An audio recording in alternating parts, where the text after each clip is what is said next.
Mengapa rumah nenek menjadi favorit?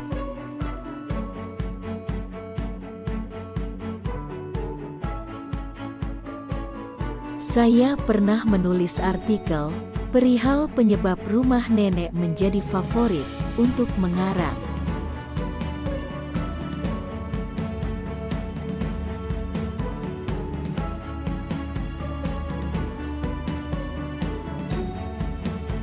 Ketika anak saya masih kecil, di sekolah dasar, sehabis libur semester pasti ada tugas mengarang.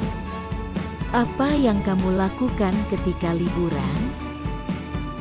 Yang menjadi favorit adalah karangan perihal berlibur ke rumah nenek. Kok bisa?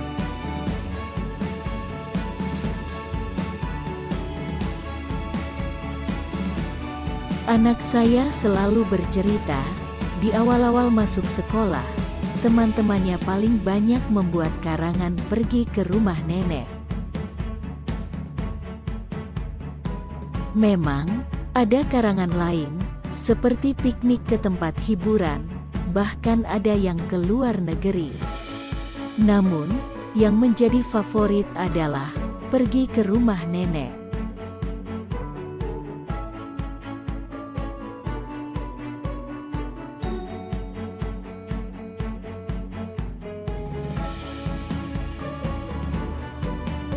Seingat saya, ketika saya sekolah dulu, pergi ke rumah nenek juga menjadi favorit. Bahkan, menurut saya, ini merupakan karangan yang paling gampang dibuat.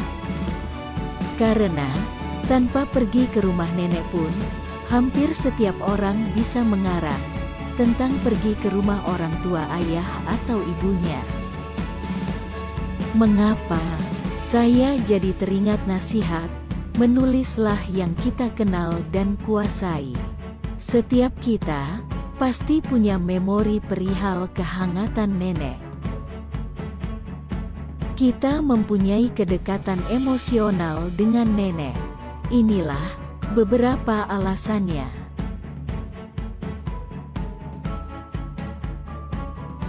Pertama, nenek lebih menyayangi cucu daripada anaknya sendiri.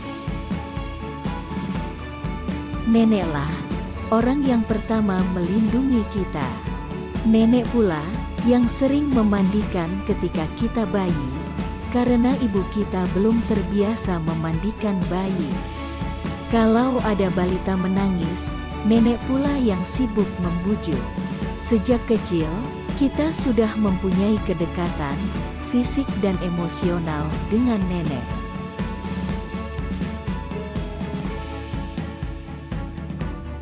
Kedua, nenek pelindung bagi cucu. Anda pasti pernah melihat seorang anak kecil yang dimarahi orang tuanya. Dia akan berlari ke arah nenek atau memanggil ibu dari orang tuanya itu. Aksi si cucu memang jitu, orang tuanya pasti akan mendengarkan kata neneknya.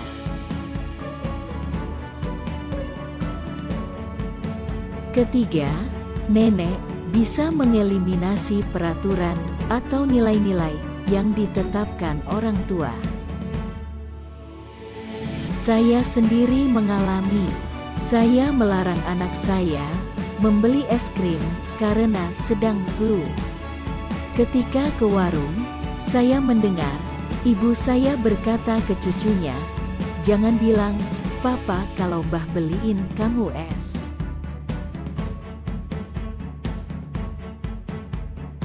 Saya mendengar perkataan itu karena saya berada di ruang tamu pemilik warung yang kebetulan tetangga saya. Ini yang, menurut saya, bisa membuat seorang cucu begitu dekat dengan neneknya. Namun, studi yang dilakukan Meryl Silverstein and Feren L. Bengtson menyebutkan ada 6 faktor yang membuat kedekatan cucu dan neneknya, yaitu kedekatan fisik, frekuensi kontak atau pertemuan, Nenek memegang peran dalam keluarga. Nenek memegang budaya keluarga. Nenek pemegang ikatan emosional. Nenek yang menetapkan konsensus keluarga.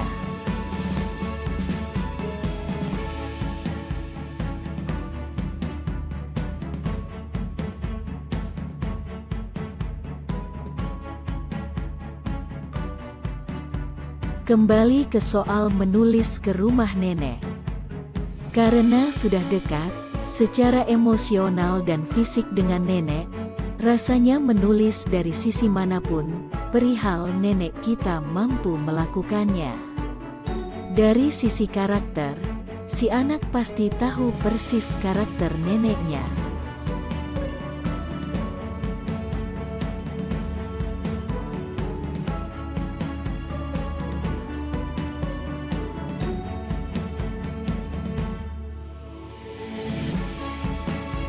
Nenek itu cerewet dan tidak mau mengalah dalam berbicara.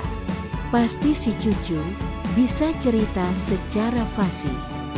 Bahkan, mungkin ekspresi si nenek bisa juga dideskripsikan dengan baik.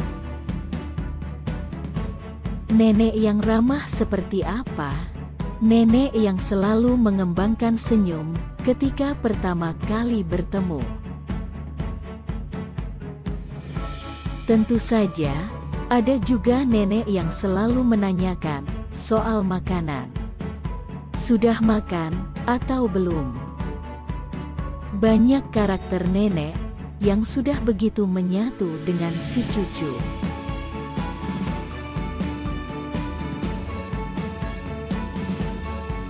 Fisik rumah nenek pun menjadi objek yang menarik bagi si cucu ketika mengarang. Misalnya, rumah itu besar, rumah kayu atau rumah tembok. Halamannya sangat luas dan penuh dengan pohon buah. Banyak burung berkicau di sana.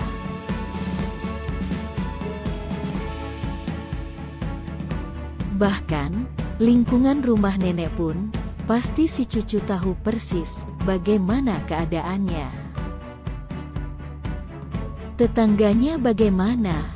Penuh misteri.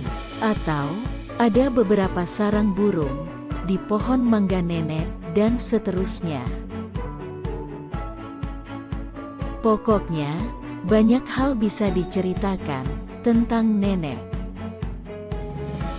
Jadi, wajarlah kalau kemudian pergi ke rumah nenek menjadi karangan favorit usai berlibur. Jadi pengen menulis tentang nenek. Demikianlah artikel perihal mengapa rumah nenek menjadi favorit. Semoga bermanfaat. Saya Tri Adi Sarwoko, senang dapat berbagi dengan Anda.